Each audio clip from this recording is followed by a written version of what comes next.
the fight, right? So, Argus is about to get hit by a big old tank buster. So what do? Well, I'm going to use my defensive macro on him and then hit provoke. That's why these two are next to each other. Bam, bam.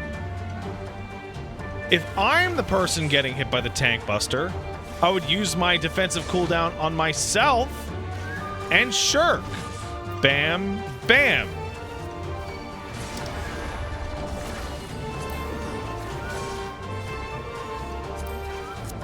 Macros are not useful for large amounts of your gameplay. They don't flow well into other buttons. They have delays. It's a whole fucking thing, right?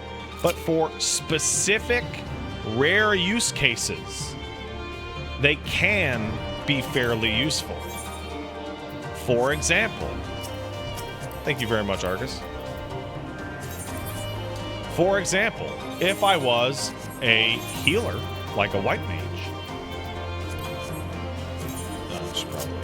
No, if I was healer like a scholar. Oh, I'm technically in combat right now. Reset enmity on that. There we go. If I was... Oh, Kaima was Argus? Cool. If I was a scholar, for example. There's a million buttons for scholar. Don't worry about it right now. Okay? The important one that you need to know right now is something called Sacred Soil. So Sacred Soil is a really simple move. Right? The deal with Sacred Soil is that it... where's Sacred Soil? Sacred Soil lets you put down a bubble, which will protect from damage. So if I wanted to do so, I would then enter into this interface, where you can move the ring, or you can reset the ring's position. It's a whole thing. So I would have to hit that twice, like so. Right? I mean, it works. I'm not the biggest fan. Or you could do the Sacred Soil targeting macro, in which you cast it. So this, the notation here is cast it on your target, or just cast it on just me. Which leads to this situation. If I'm targeting something and I hit Sacred Soil, just right on it. Like, I don't know, the boss. Or the tank if I was healing the tank.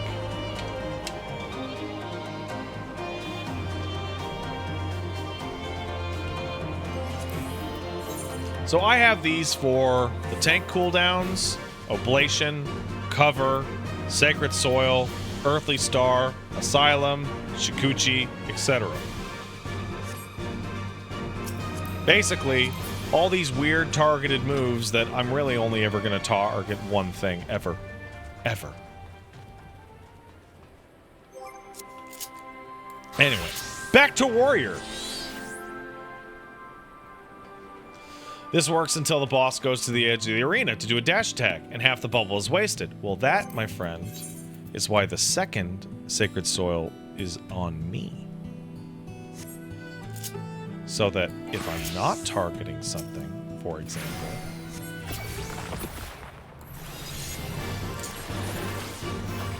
it just pops right on top of my body.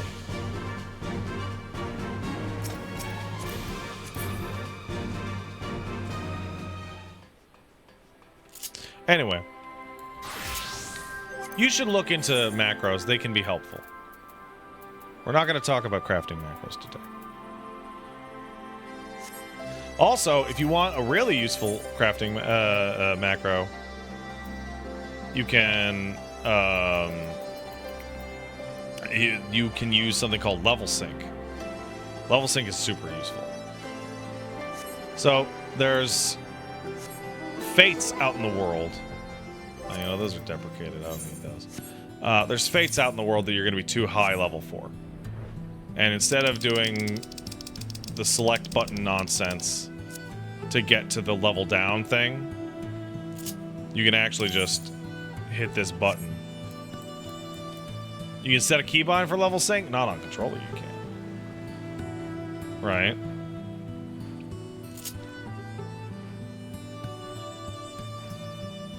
Right? So you turn commands that are normally outside of the world into buttons. So when I walk into a Fate, I double-click left trigger and then hit square, and then I'm level synced. It's a lot faster than the select nonsense. Anyway, back to Warrior, right? So I have all my defensive nonsense done. It's completely finished. Well, there's one really powerful defensive cooldown that is used super rarely called Home Gang. That is it's 240 seconds. What is that, 3 minutes? 4 minutes cooldown? It's a long fucking cooldown. So Home Gang gets to live at its own little spot. Over here. Where all the biggest buttons live on all my characters. And, you know what? The tank stance button lives next to it. I think that's smart. Alright, so, now we're ready to play Warrior, right? We have all the basics. Well, there's a problem. And here's where it's going to go, particularly into anybody's personal tastes. We have a lot of buttons to go for, right? So, for example, we have a lot of what's called weapon skills and off-global cooldowns. A weapon skill is the one that you see in the bottom right, where you see, you hit it, it's got a little combo around it, and it has that rotating clock shit, right? To tell you when you can hit the next one. A off-global cooldown is something like Infuriate. You see this big red button down there? You can hit that fucking whenever, bro. And it'll show you a little number when it's done. So you kind of need to place these all over the place, right? So as you level up, you could do one of two things. You could do one of two things. You could go into your actions and traits, look through every single ability, and place it according to where you think you would be more comfortable to have it go. Don't do that. That is infuriating. And I would only recommend that to somebody who is, you're like up to date and you're like planning for the next expansion. No. What you should do is slot them in as they happen. So, for example, let's say I hit level 50 and I got Storm's Eye, which is a second follow-up. Yeah, put it on triangle so that you can do square, X, and then you can decide which one is the next one. But it's easy, right? Like, you can just hit either or. Now, me personally, I don't like Storm's Eye on that spot. I actually like Storm's Eye in the back. And there's a reason for that. For one, it's in the same spot as Storm's Path, just with the triggers. But Storm's Eye gives you a buff called Surging Tempest. And that buff lasts 30 seconds. Which means I'm only going to hit that once every, like, 4 times.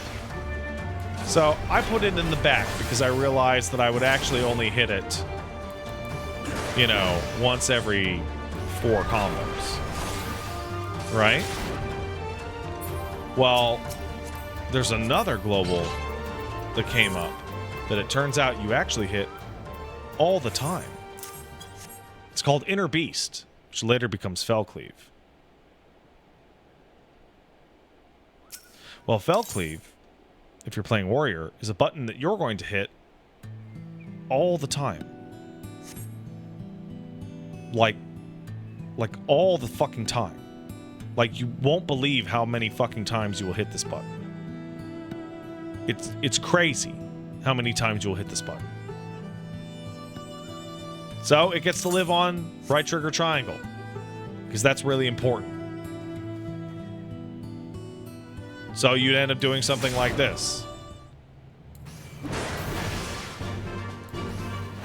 And now you're just going to fell cleave. And then you're going to fell cleave. And then you go back to your regular combo. And like, this is comfy, right? This is comfy to do. But like, fell cleave's going to show up like in one more hit. So you want to keep it available, right? But what about the other buttons? Well, you have a lot of off globals. A lot of off globals. And at this point, I'm going to switch to Dark Knight, a character that I know a lot better. So Dark Knight has a shit ton of fucking moves. Right? So you can see that my cooldowns are the same way they were on Warrior. You know, everything in the back here is exactly the same. Living Dead is just like Holmgang. Grid is the tank stance. But shit's going on over here that's weird. Right? Well, first of all, they all have ranged abilities, but they suck and you don't use them very often. So it can be relegated to right trigger. Like so. Right? That's fine. This is a dash that we have now. That, yeah, that's not super important, right? And this move here, Blood Spiller, that's like the equivalent of Fell Cleave, right? It's like pretty much the same. You do 1, 2, 3, 1, 2, 3, and then you get a Blood Spiller, right? But what about all this shit? Well, these are all off globals. These are all also off globals. And this is where you need to start making decisions about which buttons you hit the most often. So for me, the buttons that I hit the most often while moving get to live on the buttons. So for example, the Dark Knight rotation, which you do at 100 now, is unmend back here. Hard slash, Edge of Shadow, Living Shadow. Siphon Strike, Soul Eater, Delirium, and then it's Disesteem, Edge of Shadow, Salted Earth, Edge of Shadow, Shadowbringer, Edge of Shadow, Carve and Spit, etc. So I'm primarily using the buttons. So on the actual bottom of the screen, it would look like this.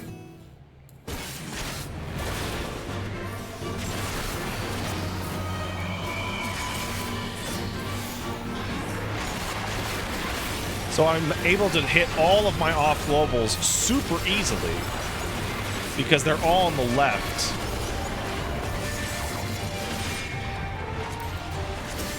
And basically, the idea is that you want to start building out your character the way that it would actually be easy for your hands to move.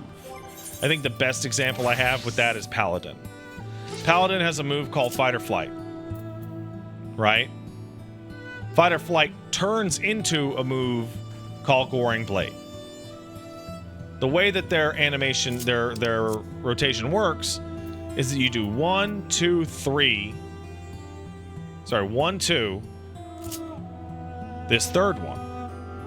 But you hit this first. And so I made it so that I rotate around all of them because it's just easier to hit. And now I'm in the back. Hit that. Hit that. Hit that. Hit that. Etc.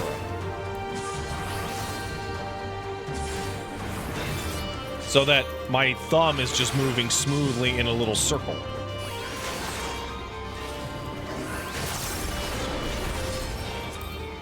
Now that's going to be to taste.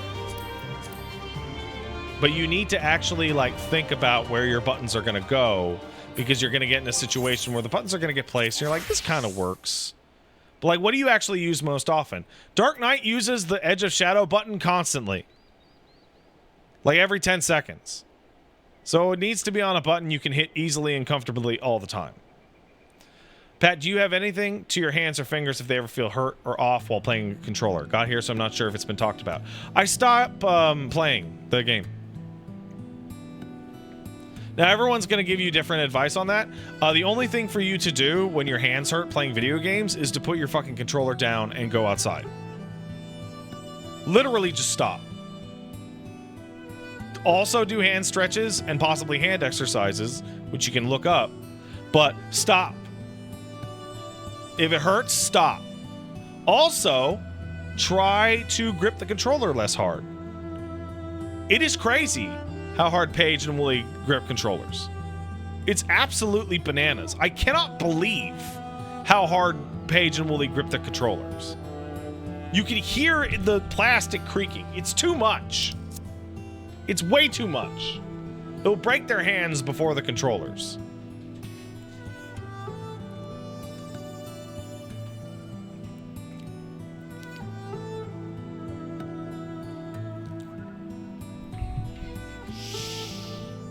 What else?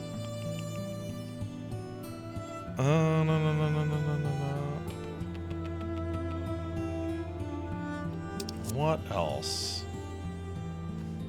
Anyway, I have one more tip for every class.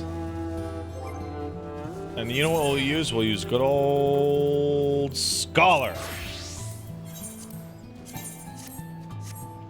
So Scholar has 1,000,000 buttons, right? And it has AoE attacks and single target attacks. So I have it over here. I have Broil and Ruin 2 and Biolosis. These are my single target attacks. Right, so if I'm fighting something, this is a dot. This is an attack that I can do while moving. And Broil is the button that you can do while casting like that. But there's also another one. It's called Art of War. Is it called Art of War? It is called Art of War. And this is an AoE. But here's the problem. Scholar has so many fucking buttons. They have so many goddamn fucking buttons. I don't have room. I literally don't have room to put Art of War on. So instead, what we've done is we've created set 1 and 3. And the reason why we created set 1 and 3 is fairly simple. So, you go into character config, hotbar config, custom config. Enable customization for when the weapon is drawn. Hotbar 1 and hotbar 3, these you can choose any which ones, when your weapon's out. The only difference, so this is me tapping R1. The only difference between hotbar 1 and hotbar 3 is I'm switching Broil for Art of War. The reason for this is because you will never, and I mean never, have to do AoEing and then single target and AoEing and then single target. It's not a fucking thing. No, you don't have to do it. So, are you running a dungeon and you need to fucking like burst down packs? Switch to the AoE goddamn configuration. Burst those packs down. Did you get to the boss? Great. There are a few times, like what, Monkey Weed?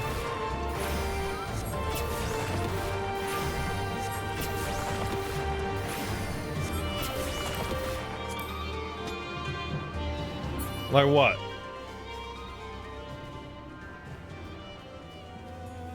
Name one time. Name one time. Eden 1? You know what? I think if they're doing normal or savage raids in Shadowbringers after watching this tutorial, they'll be able to change their goddamn mind on how to orient their shit in fucking Shadowbringers. That is a fringe-ass case that comes up like maybe 5 times in the entire game. But for 99% of times, you can use this and it's not going to be a problem. Also, if you do have to quickly switch between, you can just tap R1. It's a single button. It's actually a lot more useful for melee classes. Like Dark Knight has a shit ton of buttons.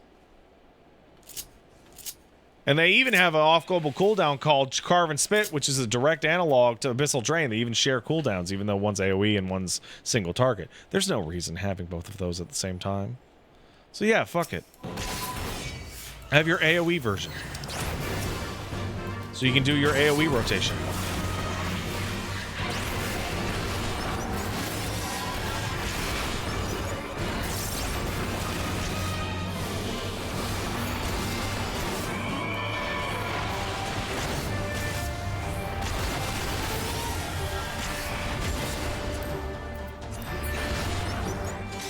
Calm down, Steam.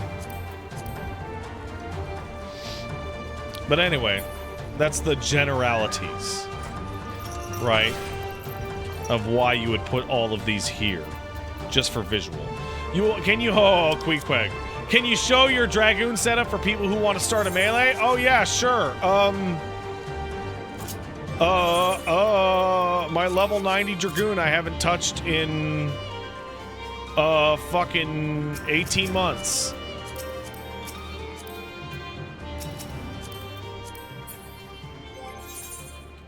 Ooh, sure. Yeah, that's where I'm at. There's buttons that don't exist anymore on it.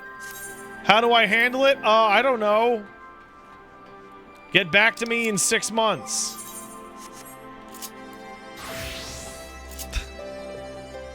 I don't fucking know.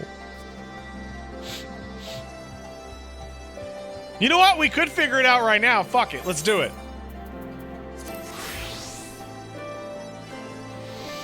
If Spine Shatter Dive no longer exists. Right? Those buttons are all still there. Great. All right. You know what? Let's just start the whole thing over.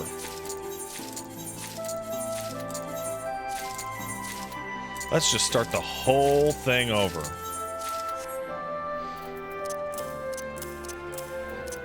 Start the whole thing over.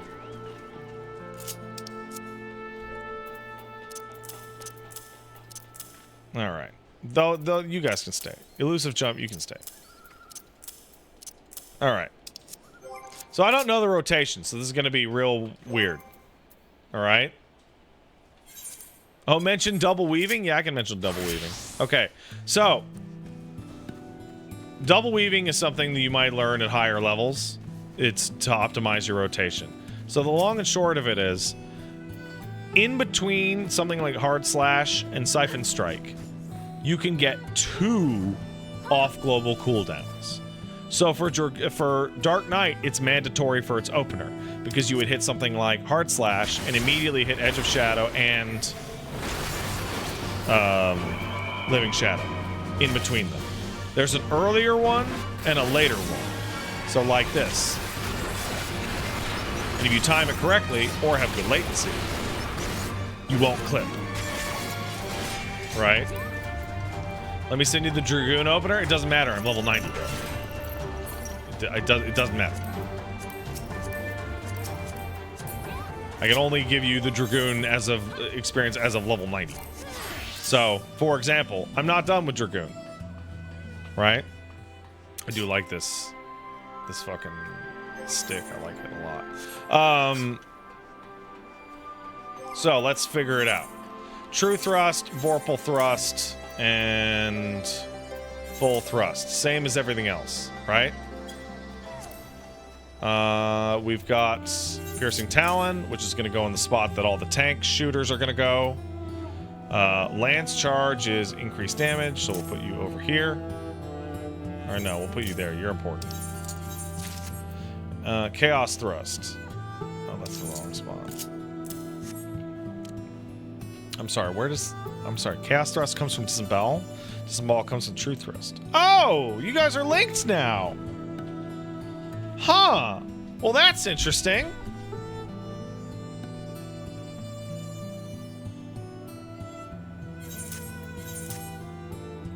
So True Thrust here goes to these two. Hey man, it's been a while. Give me a break.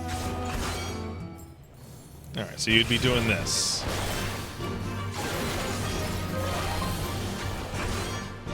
Right? Yeah. Right, okay. So you would be doing it like that. Now, Battle Litany is something you're going to pop early every time, so you probably need to live over there.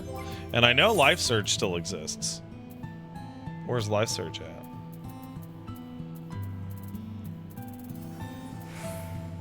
There you are. You need to live on the right D-pad because you happen all the time. Oh yeah, the other display action for the action menu? Yeah, let's see it. Yeah, here it is. This will show you your combos. which is actually pretty interesting. Like, somebody like me who remembers all that shit doesn't really need it, but it is cool.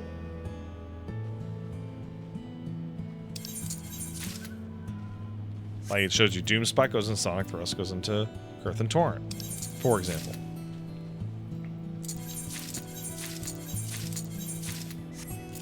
Huh, it's interesting that I ended up putting all of them, again, in the same spots. Alright.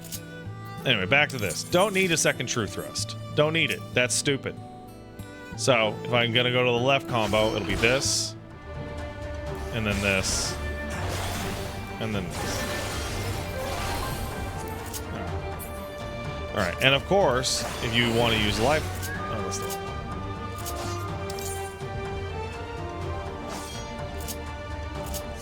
If you want to use life thrust, it'll be this, and then right on the D-pad, and then life surge. Strange move. Don't really care for it, honestly. Don't really like life surge. Feels like a big waste. Alright, moving on. What else do we have equipped? Piercing Talon, Fang and Claw, and Wheeling Thrust. Potency of 100 from the flank. Potency of 100 from the target's rear. And that comes off Chaotic Spring. Well, if it comes off Chaotic Spring, then we should put it up here. If this comes off Piercing Thrust, then we should put it up here. So we should probably actually have a full rotation here.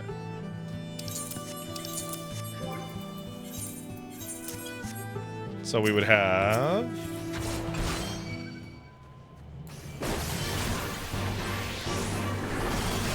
And you would do this, but that would be from the side, and then this would be from wherever. Okay. Yeah, so this is how I would do it.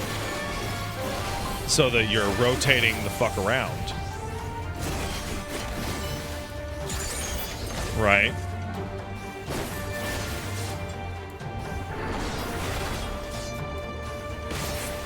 Just rotating the whole fucking way around.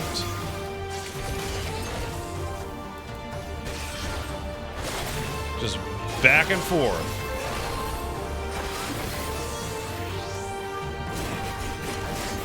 Now, obviously, the problems are going to come in when I have my off globals.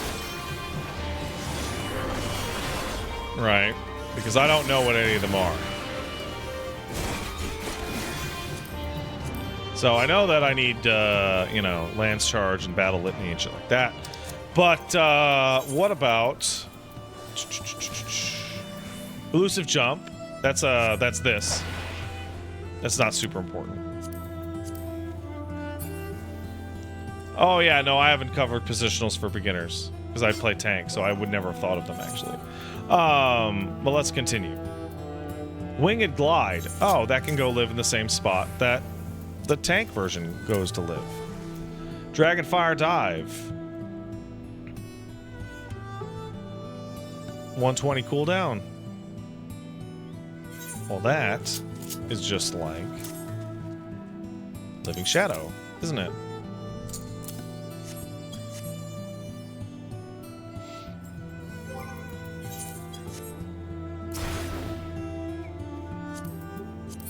So I basically have my tank shit, and I just try and create everything to be a similar setup to the tank. Garaskogel's there. You cast Garaskogel a lot. Like a lot, but you also cast Mirage Dive a lot. So we're going to take this off. Put Garaskogel there. Put you there. No. You? No.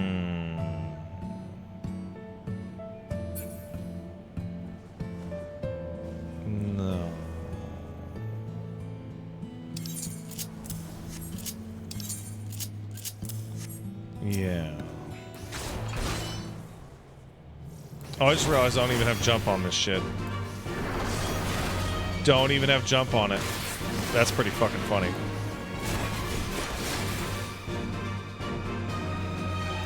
Ooh, Dragoon's weird now. Where would I want to put jump?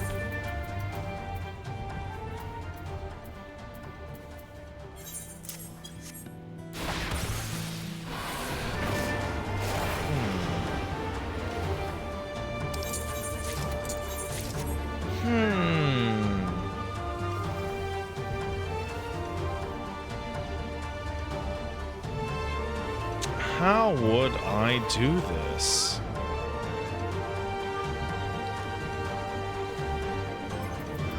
Wait, Mirage Dive happens after... Oh, jump just becomes Mirage Dive. Or... high jump becomes Mirage Dive. So if I put... Oh, it's one button now. Well, that's great. Well, that's just a great little cleanup, isn't it?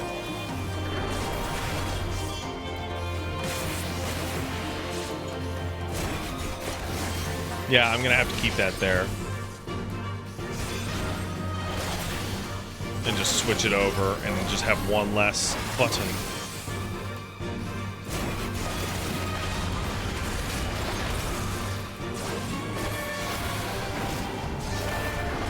So Gerskogel will go live over there, actually. Because I love it. I love Gerskogel. And now it's Nastron. Well, you can cast a lot of Nastrons now.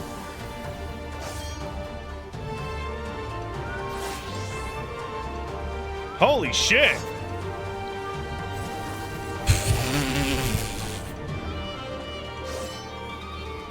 That's fucking crazy. If I put Life Surge over here, huh? What would happen if I did that?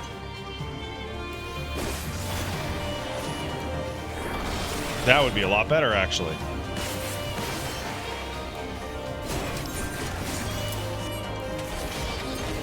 That'd be a lot better.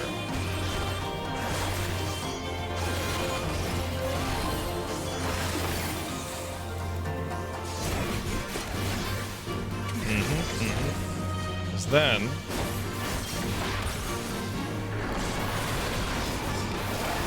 I can hit this. Oh no, Nastron needs to go live on this. That's too important. Okay. So, Life Surge, you can live in the back because you're always going to be cast. Always going to be cast. Always going to be cast after that. Okay. What else we got? You put Life Surge next to Full Thrust? Well, that's crazy. Stardiver has its own button. Because why not be difficult, huh? Why not be difficult as fuck? Well, you can go live under Gerskogel. Why? Because that makes sense in my fucking brain.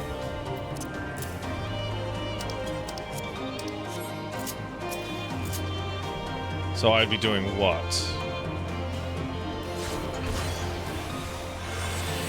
This? Oh, I fucked it. Stardiver has a follow-up now? Yeah, okay.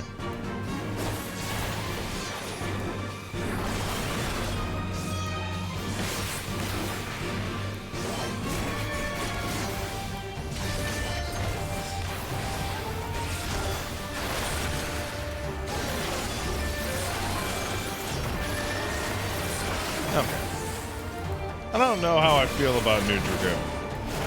I would need a lot more time to figure out where these go, considering this, the reality of the rotation. Because this is complicated to actually to fit on here. All right, because part of me wants to do something like this, where the rotations are actually over here. Because what would I get? I would get something like this. Right? It's like, oh, because it's on the left side. And then I would just cast this. And then I go to the back. Oh, now it's over here.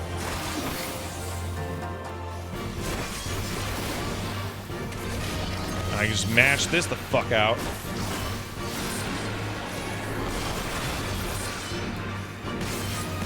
This is probably what I would end up doing. Because it makes sense to me to have these positionals on the left and top.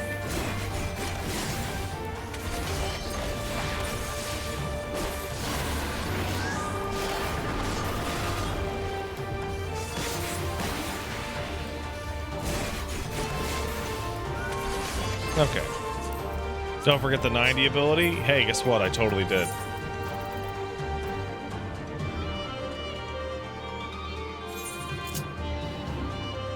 Shit, it's gotta go live up there. It's the only place for it to go.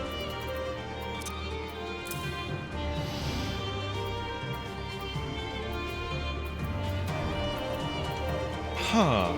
Rise of the Dragon. It's just a new button. Wait, no, that's not a new button. It is just a new button. How come it only had... Wait,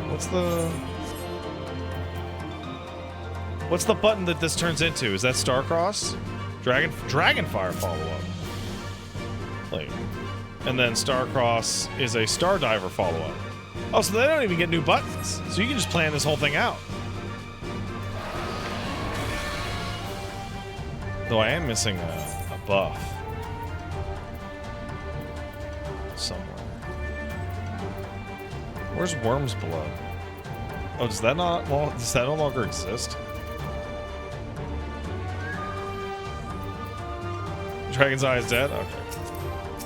All right. Also, of note to people that are playing. Anyway, apologies for that that wild tangent.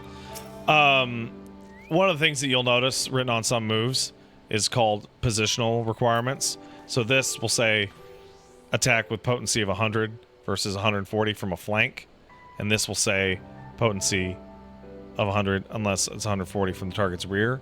It's really simple. If you look at the target on anything, this section on the side, this like cross section that would be like, you know, like imagine a pizza of 4 pieces. This is the flank. This is the rear. So when you're playing something like Dragoon, where some of the moves want you to be flanked, like this one, does more damage from the side, and other moves are going to be stronger from the back. How important are positionals? It obviously depends on your particular character. Try and hit them as often as you can. If you can't hit them, there is a roll action which will nullify the requirements for 10 seconds. Like if you're just not going to be able to have it. The difference between this being positional or not is 40 potency. Sometimes you don't get certain resources for not hitting your positionals. You should try. It is not the end of the world, but you should try to hit your positionals. All right. I have run out. There are also bosses that have no positionals and they just have a solid targeting ring. I have run out of train of thought. So I am opening up the floor to any questions you might have. I'm going to go into the donations and see if you guys have any questions in there. Dr. Flatface subscribed to say, think they'll ever change the starting jobs available ever for any minion? No. Sorry, any reason? No.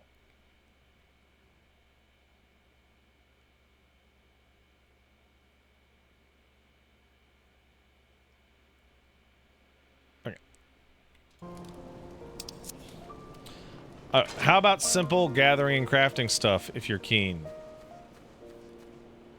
Alright. So, ignore my horrible monster face. But basically, you have two things. You have gatherers, which are miner, botanist, and fisher, and you have disciples of the hand, which are crafters, which are carpenter, blacksmith, armorer, goldsmith, leatherworker, weaver, alchemist, and culinarian. Let's switch to miner. Now let's switch to botanist, so I don't have to say the word miner over and over and over. So, why would you mine or hit plants? Well, you would hit plants so that you can build stuff with your crafter, right? What are the purposes of crafting? Well, there's two reasons. One, this coat that I have can only be crafted, and it's pretty nice. The second reason is to make yourself good gear. So, the crafting cycle would be as thus.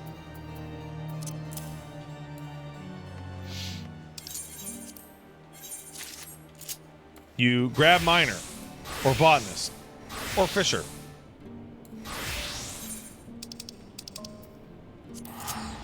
Then, you go out into the world.